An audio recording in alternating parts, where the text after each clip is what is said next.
Hello guys. आज मैं आपके लिए कंप्लीट सी प्रोग्रामिंग का पार्ट 6 वीडियो लेकर के आ गया हूँ। अगर आप हमारे इस चैनल पर पहली बार हैं तो चैनल को सब्सक्राइब कर लीजिए, साथ में बेल आइकन बटन प्रेस कर लीजिए ताकि आपको वीडियोस के अपडेट्स मिलते रहें। इसी के साथ मैं आपको अपनी स्लाइड पे लेके चलता हूँ। ये रही मेरी फर्स्ट स्लाइड। इस पे मेरे कोर्स का टाइटल दिया हुआ है, साथ में पार्ट 6 लिखा हुआ है। कंप्लीट सी प्रोग्रामिंग हमारे इस कोर्स का टाइटल है और साथ में पार्ट 6 मीन्स ये इस कोर्स की 6th वीडियो है। तो इसी के साथ मैं नेक्स्ट स्लाइड पे मूव करता हूँ। Topics to be covered. इस वीडियो के अंदर में हम कांस्टेंट को कवर करने वाले हैं। हमने पार्ट 5 के अंदर में वेरिएबल्स कवर किए थे। अगर आपने वो बाकी के पार्ट्स नहीं देखे हैं तो जाइए, डिस्क्रिप्शन में सारे वीडियोस का लिंक अवेलेबल है, आप वहां से जा कर के देख सकते हैं। तो कांस्टेंट, तो सबसे पहले हमारे माइंड में क्वेश्चन आता है, व्हाट इज कांस्टेंट? कांस्टेंट होता क्या है? A constant is an entity that does not change. Constant एक ऐसी एंटिटी है जो कि चेंज नहीं हो सकती। ठीक है। हम हमने लास्ट वीडियो के अंदर वेरिएबल्स पढ़े थे। वेरिएबल्स क्या कर रहा था? डेटा को स्टोर कर रहा था। तो उसमें जो वेरिएबल्स का नेम है वो उसको हम चेंज कर रहे थे अपने अकॉर्डिंगली, हम कुछ भी नेम दे सकते थे। लेकिन यहाँ पे जो कांस्टेंट है ये बिल्कुल डिफरेंट है। ये मतलब कि चेंज नहीं हो सकता। जैसे सपोज 5 है, तो 5 को एक वैल्यू है तो उसको वैल्यू को हम नहीं चेंज कर सकते। ठीक है। 45 है, 90 है, -10 है, ये जैसी है वैसी ही रहेगी। इसका मतलब यही है, मतलब इसमें हम चेंजेस नहीं कर सकते हैं। Types of constant. प्रोग्रामिंग के अंदर कितने तरह के कांस्टेंट होते हैं? First is primary constant and second is secondary constant. दो तरह के कांस्टेंट होते हैं, first one is primary and second one is secondary. Then I move to the next slide. तो यहाँ पे इस डायग्राम के थ्रू आपको पता चल रहा होगा, तो सी कांस्टेंट लिखा हुआ और उसके साइड में दो डिफरेंस क्रिएट हो चुके हैं। फर्स्ट वन इज, मैं अपने माउस के कर्सर से आपको बताता हूँ, ये प्राइमरी कांस्टेंट है और ये सेकेंडरी है। तो अभी के लिए हमें सिर्फ प्राइमरी पे कंसंट्रेट करना है, अभी हमें सेकेंडरी पे नहीं करना है। जब हमारे सारे प्राइमरी कंप्लीट हो जाएंगे, हम प्रोग्राम बना चुके होंगे, तब हम सेकेंडरी पे मूव करेंगे। ठीक है। तो आपको सेकेंडरी पे भी ध्यान नहीं देना है। तो प्राइमरी कांस्टेंट ये इसलिए लगाया हुआ है ताकि आपको दोनों चीज़ों के बारे में पता तो रहे एटलीस्ट। ठीक है। प्राइमरी कांस्टेंट है इंटीजर कांस्टेंट, रियल कांस्टेंट और कैरेक्टर कांस्टेंट। अगर आपने मेरी 5th पार्ट देखा होगा तो उसके अंदर मैंने आपको इंट, क्या, फ्लोट के बारे में बताया था। ये ठीक उसी प्रकार है। इंट मीन्स इंटीजर, ठीक है। रियल मीन्स जो फ्लोट होता था, डेसिमल वैल्यूज स्टोर करता था, सेम वही है। और कैरेक्टर हमारा जो सिंगल कैरेक्टर को स्टोर करे। ठीक है। और ये हमारे कुछ सेकेंडरी हैं, जैसे एरे हो गया, पॉइंटर हो गया, स्ट्रक्चर हो गया। इसको हम आगे आगे की आने वाली वीडियोस में हम कवर करेंगे धीरे धीरे। पहले हम प्राइमरी कांस्टेंट कवर करेंगे, फिर देन सेकेंडरी। मैं नेक्स्ट स्लाइड पे आ जाता हूँ। Rules for constructing integer constant. जब भी हम अपने प्रोग्राम के अंदर इंटीजर कांस्टेंट बना रहे होते हैं तो ये रूल्स हमें पता होना चाहिए, तभी हम सही से अपना इंटीजर कंस्ट्रक्ट कर पाएंगे अपने प्रोग्राम के अंदर में। N integer constant must have at least one digit. जब भी आप एक इंटीजर कांस्टेंट अपने प्रोग्राम में क्रिएट कर रहे होते हो तो उसके अंदर जरूर एक डिजिट होना ही चाहिए। ठीक है। It must not have a decimal point. उस डिजिट के अंदर में कहीं भी डेसिमल पॉइंट का यूज नहीं रहना चाहिए, मतलब यूज नहीं करना है। अगर डेसिमल पॉइंट का यूज कर दोगे तो वो एक रियल कांस्टेंट कहलाएगा, वो इंटीजर कांस्टेंट नहीं कहलाएगा। ठीक है। और हमारा थर्ड पॉइंट है, it can be either positive या नेगेटिव। जब भी आप इंटीजर कांस्टेंट बनाते हो या तो वो वैल्यू पॉजिटिव में होगी या वो नेगेटिव में होगी। एग्जांपल देता हूँ एक, सपोज पॉजिटिव का 10 है और नेगेटिव का 10 है, तो जो नेगेटिव वैल्यू होगी उसके पहले आप माइनस का सिंबल लगा दोगे, माइनस, फिर 10 लिख दोगे। और जो पॉजिटिव का है उसमें +10 आएगा, आप पॉजिटिव का साइन डालो या ना डालो, उससे कोई फर्क नहीं पड़ेगा। If no sign precedes as an integer constant it assume to be positive. अगर आप उसके आगे कोई साइन नहीं डालते तो वो समझा जाएगा कि वो एक पॉजिटिव वैल्यू है। ठीक है। जो भी हमारा कंपाइलर होगा, जो भी वो होगा कंपाइल कर रहा होगा हमारे कोड को, वो ऑटोमेटिकली समझ जाएगा यहाँ पे पॉजिटिव वैल्यू यूज हुई है। आपको नेगेटिव वैल्यू जब आप मेंशन कर रहे हो अपने प्रोग्राम के अंदर तो आपको ध्यान से करना है कि उसमें साइन का प्रॉपरली आपको ध्यान रखना है। ठीक है। नो कॉमास और ब्लैंक अलाउड विद इन। जब भी आप एक इंटीजर कांस्टेंट क्रिएट कर रहे हो अपने प्रोग्राम के अंदर में तो उस वैल्यूज के अंदर में ना तो आपको कोमा देना है ना ब्लैंक देना है, नहीं तो वो इंटीजर कांस्टेंट गलत हो जाएगा। ठीक है, तो कोमास और ब्लैंक इन बिटवीन, मतलब जब भी जो भी आपकी वैल्यूज होगी, सपोज 426 है, ठीक है, 426 के बीच में 4 दे दिया, फिर आपने कहीं स्पेस दे दिया, फिर या बीच में कोमा लगा दिया, तो वो गलती नहीं करनी है आपको, आपको डायरेक्टली लिखना है 426। ठीक है, दैट्स इट।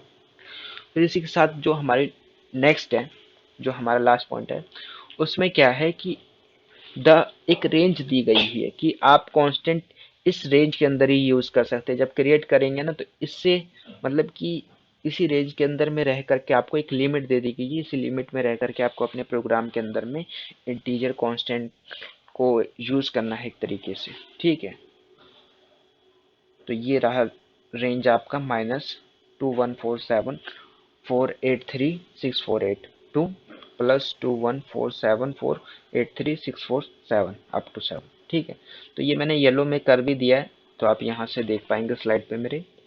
इसी के साथ मैं नेक्स्ट स्लाइड पे मूव करता हूँ, और ये रहे हमारे कुछ एग्जांपल। ठीक है, जहाँ पे मेरा माउस कर्सर,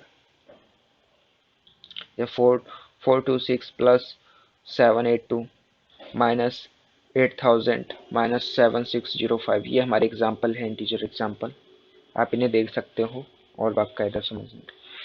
नेक्स्ट स्लाइड पे हम आ चुके हैं। यहाँ पे इस स्लाइड पे हम rules for constructing real constant, उस स्लाइड पे, पिछली स्लाइड पे हमने क्या देखा था, हमने इंटीजर कांस्टेंट को कैसे क्रिएट करना है और किन चीज़ों का हमें ध्यान रखना चाहिए। ठीक है, तो रियल कांस्टेंट क्या होते हैं? रियल कांस्टेंट एक ऐसी वैल्यूज होती है जिसके अंदर पॉइंट है, ठीक है, डेसिमल यूज हो रहा हो। ठीक है, अगर वो डेसिमल पॉइंट नहीं रहेगा तो वो रियल कांस्टेंट नहीं कहलाएगी, वो इंटीजर कांस्टेंट कहलाएगी। ठीक है, तो आई होप पहले तो इतना चीज आपको क्लियर होगा कि डिफरेंस की इंटीजर क्या है और रियल क्या है। इंटीजर में क्या है कि आपकी जो डेसिमल वाली और जो फ्रैक्शन में वैल्यूज होती हैं वो आपकी रियल है, और जो विदाउट डेसिमल विदाउट फ्रैक्शन में है, जो बिल्कुल डायरेक्टली, जैसे 526 लिखना है, आपने डायरेक्टली लिख दिया 526, ये आपकी इंटीजर हो गई। अब आपको 526.5 लिखना है, तो ये आपकी रियल हो गई 526.5। ठीक है, ये आपकी रियल हो गई। तो इसके हम रूल्स पे आते हैं। तो फर्स्ट रूल हमारा है, a real constant must have at least digit, 1 digit. जब भी आप रियल कांस्टेंट को अपने प्रोग्राम के अंदर यूज या डिक्लेयर कर रहे हो, तो आपको क्या करना है, क्रिएट कर रहे हो, तो आपको ये ध्यान रखना है कि कम से कम आपको उसमें एक वैल्यू तो लिखनी ही। It must have a decimal point, उसके अंदर डेसिमल पॉइंट होना ही चाहिए। ठीक है, आपके वैल्यूज के अंदर, अदरवाइज वो रियल कांस्टेंट नहीं कहलाएगा। It could be either positive और नेगेटिव। ठीक है, उस मतलब कि जो रियल कांस्टेंट की आपकी जो वैल्यूज है ना, वो पॉजिटिव भी हो सकती है और नेगेटिव भी हो सकती है। नेगेटिव वाले में क्या होगा कि माइनस का साइन लगा होगा। ये चीज मैंने आपको इंटीजर कांस्टेंट में भी बताई थी, तो आपको बताओ। डिफॉल्ट साइन इज पॉजिटिव, अगर आप कोई भी साइन नहीं लगाते तो वो पॉजिटिव साइन कहलाएगी। ठीक है, नो कॉमर्स और blank are allowed within the real constant. आप अपने वैल्यूज के अंदर में, जैसे 426.0 है, तो आप उसके अंदर बीच में स्पेस या कोमा ये सब चीजें इंक्लूड नहीं कर सकते, नहीं तो वो रॉन्ग हो जाएगा। ठीक है, इसके कुछ एक्सपोनेंट के भी रूल्स हैं, जो कि अभी मेरे अकॉर्डिंगली अभी वो कराना ठीक नहीं है। अभी आपके लिए इतना सफिशेंट है। अगर आप पढ़ना चाहते हो या आप चाहते हो कि मैं उसके लिए भी वीडियो बनाऊं, तो आप कमेंट कर सकते हो। ठीक है, इसी के साथ मैं नेक्स्ट स्लाइड पे मूव करता हूँ। Rule for constructing character constant. Character constant को हम कैसे अपने प्रोग्राम के अंदर क्रिएट कर सकते हैं? ठीक है, a character constant is a single alphabet, a single digit और a single special symbol include with inverted commas. ठीक है, पहले तो मैं आपको सिंग अल्फाबेट्स का मतलब बताता हूँ। Alphabets means A to Z, ABCDEFGHIJK up to Z. ठीक है, single digit means 0 1 2 3 4 up to 9। ठीक है, और सिंगल स्पेशल सिंबल्स लाइक आपका @ हो गया, है सिंबल हो गया, परसेंटेज का सिंबल हो गया। ठीक है, ये सारे आपके सिंबल्स हैं। ठीक है, तो इसमें क्या है, और जो हमारा सेकंड पॉइंट है, both the inverted comma should point to the left, for example a। देखिए यहाँ पे एग्जाम्पल दिया हुआ है कि आपको इस तरीके से बनाना है। Is a valid character constant where is a, ये वैलिड नहीं है। ठीक है, तो ये एग्जाम्पल्स कुछ दिए हुए हैं। इसके अंदर क्या है कि हमें ना कोई भी कैरेक्टर लेना है वो सिंगल होना चाहिए, चाहे आप डिजिट ले लो, चाहे आप वो ले लो, सिंबल ले लो, चाहे अल्फाबेट ले लो, चाहे आप, ठीक है। तो उसको क्या करना है, आपको इन्वर्टेड सिंगल कोट्स में लिखना है, सिंगल इन्वर्टेड कोमास के अंदर में लिखना है। ये नीचे एग्जाम्पल भी दिए हुए हैं, ये एक्स करके देखिए जहाँ पे मेरा माउस कर्सर है, ठीक है, इस प्रकार, ठीक है। तो मैं प्रैक्टिकल में समझाऊंगा तो ये और भी क्लियर हो जाएगा, ठीक है, कैसे यूज करते हैं प्रोग्राम के अंदर। अगर अभी भी नहीं समझ आ रहा तो कोई दिक्कत नहीं है, समझ आ गया तो बढ़िया है, ठीक है। तो आपको इसके अंदर बस ये याद रखना कि जब भी आप कैरेक्टर कांस्टेंट यूज कर रहे हो तो उसके अंदर सिंगल कैरेक्टर होना चाहिए, ठीक है। सिंगल स्पेशल सिंबल का यूज करना है, कि मतलब कि एक ही चीज यूज कर सकते हो आप इन सभी में से, लेकिन वो सिर्फ सिंगल होना चाहिए और सिंगल इन्वर्टेड कोमास के अंदर होना चाहिए, ठीक है। तो आई होप आपको आज की ये वीडियो पूरी समझ में आई होगी, जो भी मैंने आपको पढ़ाया और बताया।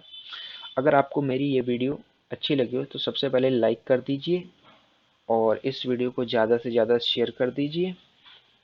अगर अभी तक आपने चैनल को सब्सक्राइब नहीं किया तो सब्सक्राइब जरूर कर दीजिए। तो ये हमारा कुछ चैनल के बारे में थोड़ा सा इंट्रो है। In this channel you will learn a lot like C programming, C plus plus programming, Photoshop, web development and many more, ठीक है। इस चैनल पे आपको इससे रिलेटेड, अभी हम सी प्रोग्रामिंग आपके लिए कंप्लीट कोर्स लेकर के आए, इसके बाद में हम सी प्लस प्लस लेकर के आएंगे, फिर फोटोशॉप लेकर के आएंगे, फिर वेब डेवलपमेंट और भी काफ़ी कुछ लेकर के आते रहेंगे। और इसी के साथ हम यूज़फुल टिप्स एंड ट्रिक्स भी लाते रहेंगे अपने इस चैनल पे, और कुछ यूज़फुल ऐप्स और वेबसाइट्स का भी रिव्यू करेंगे। और जो भी कंप्यूटर से स्टूडेंट्स हैं, ये कंप्यूटर से में आना चाह रहे हैं, उनके लिए चैनल काफ़ी हेल्पफुल होगा, ठीक है। उनको काफ़ी अच्छी गाइडेंस मिलेगी इस चैनल की हेल्प से। तो इसी के साथ थैंक यू।